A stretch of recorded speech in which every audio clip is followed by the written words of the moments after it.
A'udzubillahi minasyaitonirrajim. Bismillahirrahmanirrahim. Assalamualaikum warahmatullahi wabarakatuh. Man arafallahu kala lisanuhu. Siapa yang mengenal Allah dengan sebenar-benar pengenalan, maka keluh lidahnya. Tiada bisa berucap-ucap lagi, tiada bisa berkata-kata lagi. Mulut kita berucap la ilaha illallah. Dari mana munculnya perkataan ini? Munculnya dari hati. La ilaha illallah ini yang dari hati ini, dari mana juga asalnya? Dari sir hati. Dan dari sir hati ini dari mana pula asalnya? Tentulah dari dalam sir. Yang di dalam sir itu siapa? Yaitu rahasia Allah. Jadi kalau kita cermati, kalau kita teliti, siapakah yang sebenar-benarnya berzikir itu? Pada syariatnya kitalah yang berzikir. Pada hakikatnya kita menzikirkan yang punya nama. Dan pada ma'rifatnya yang punya zikir itulah yang berzikir. Kalau belum tahu bahwa yang di dalam sir ini yang berzikir, bagaimana kita akan karam di dalam zikir? Paling-paling kita hanya dapat karam di dalam sebutan zikir saja. Kalau kita dapat yang di dalam sir itu berzikir, tentu berjalanlah kita dengan yang di dalam sir itu kepada Allah Subhanahu wa Ta'ala. Inilah amal yang sampai kepada Tuhan. Jadi tidak akan mudah untuk karam di dalam sir kalau kita tidak mendapati yang di dalam sir itu berzikir. Pengenalan jalan amal sehingga tetap pada tujuan. Kalau kita hendak berzikir, perlulah kita takrib berzikir atau tujuan berzikir, mengetahui zikir itu adalah tujuannya apa. Yang dikatakan tarekat itu adalah jalan. Jalan menuju kemana? Tentulah menuju kepada yang dimaksud. Dan yang dimaksud itu adalah apa? Yang dimaksud tujuan zikir itu yaitu Allah Subhanahu wa Ta'ala. Kalau mulut kita berzikir, menyebut la ilaha illallah, yang di dalam sir itulah yang kekal kepada Allah. Karena munajatnya orang yang berzikir itu, ilahi anta maksudi wa ridhoka matlubi.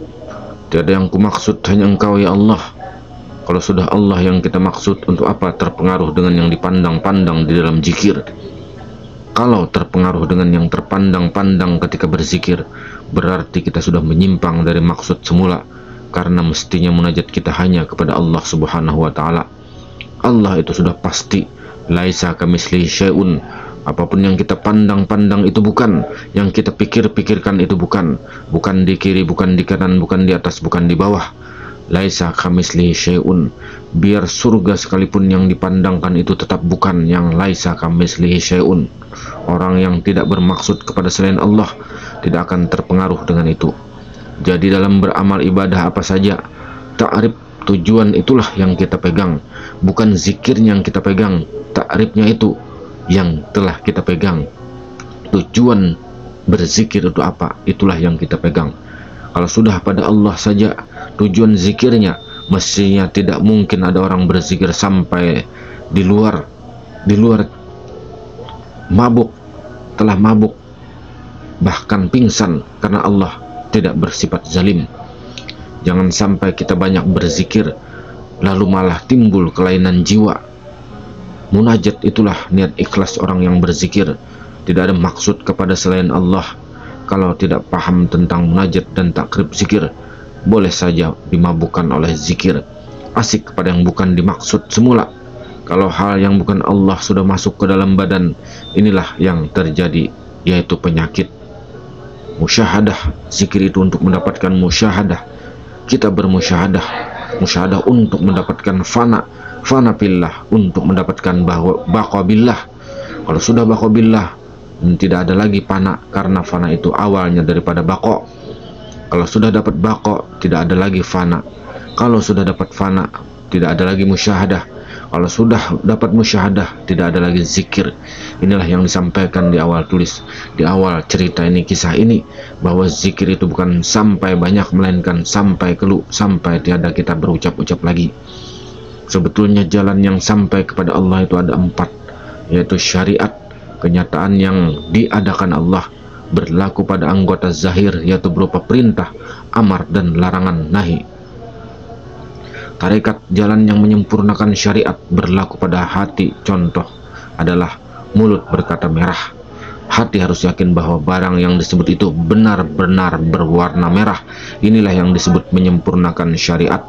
Dan hakikatnya keyakinan kita kepada yang wajib dipercaya hanya satu, yaitu Allah Subhanahu wa Ta'ala, berlaku pada sir hati, nyawa kita, dan ma'rifat, pengenalan yang sempurna tentang Allah Subhanahu wa Ta'ala. Bagaimana pengenalan yang sempurna pada Allah itu? Yaitu semua yang terpandang, terpikir, terasa, tersentuh, tercium, dan lain-lain itu bukan Allah. Karena orang yang sempurna mengenal Allah itu keyakinannya tetap bahwa Allah itu laisa kamitslihi syai'un. Syariatnya kita berzikir, ma'rifatnya rahasia Allah. Itulah yang berzikir, atau yang di dalam sir itulah yang berzikir. Perkataan ini bukan hendak menjadikan kita Allah, tidak akan menjadikan kita Tuhan setara dengan Allah, melainkan kita meyakinkan zat Allah itulah diri Allah, bukan kita. Bukan kita adalah Allah. Zat Allah itulah yang memuji Tuhannya. Kalau kita sudah dapat jalan pengetahuan ini, dapatlah kita jalan musyahadah, muraqabah, dan jalan ahlul kasyaf. Jalan musyahadah itu hanya kita mengetahui amalannya, bukan pakai baca-baca lagi, karena amalan batin itu pakai pandangan mata hati, syuhud mata hati. Jalan muraqabah itu adalah pandangan mata hati kita tidak lepas dari tujuan, seperti kucing yang mengintai tikus, fokus tidak berpaling dari targetnya.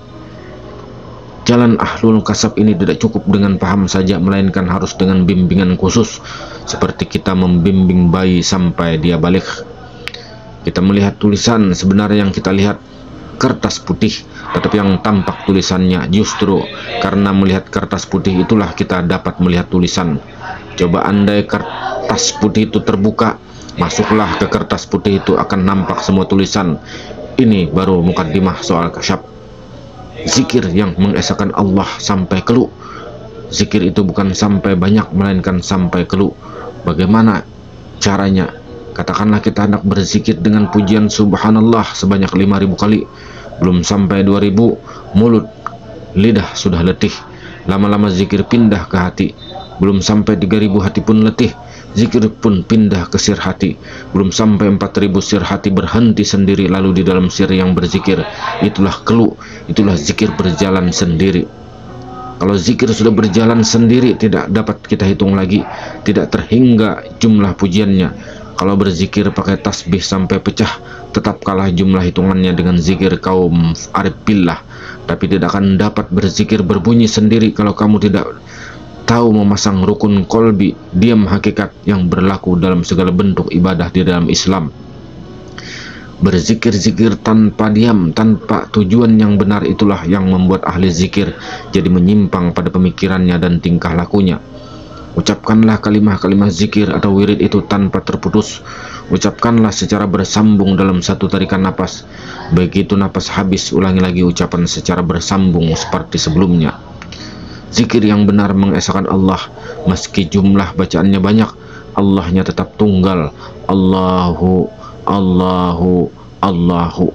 Zikir yang lalai mengesahkan Allah, jumlah bacaannya banyak, karena terputus-putus, jumlah Allahnya juga ikut banyak. Allah, Allah, Allah. Boleh jadi karena banyak yang membaca seperti cara terakhir itulah banyak orang yang setelah banyak berzikir malah jadi tidak waras, atau malah pingsan, bahkan sampai kerasukan. Zikir itu ibadah, mustahil ibadah itu merusak zahir dan batin. Kalau teori dan latihannya sesuai dengan Quran dan Sunnah, itu sebabnya zikir itu bukan sampai banyak, melainkan sampai keluh. Kalau banyak-banyak, banyak juga yang mau masuk ke badan kita lalu mengaku Tuhan, maka sangat berbahaya sekali. Inilah kesesatan iblis syaitan agar manusia soleh ahli zikir tidak lurus sampai kepada Allah Subhanahu wa Ta'ala, melainkan kepada yang terpandang-pandang, terasa-rasa, terpikir-pikir, terbayang-bayang, dan lain-lain. Wallahu a'lam bisawab. Assalamualaikum warahmatullahi wabarakatuh.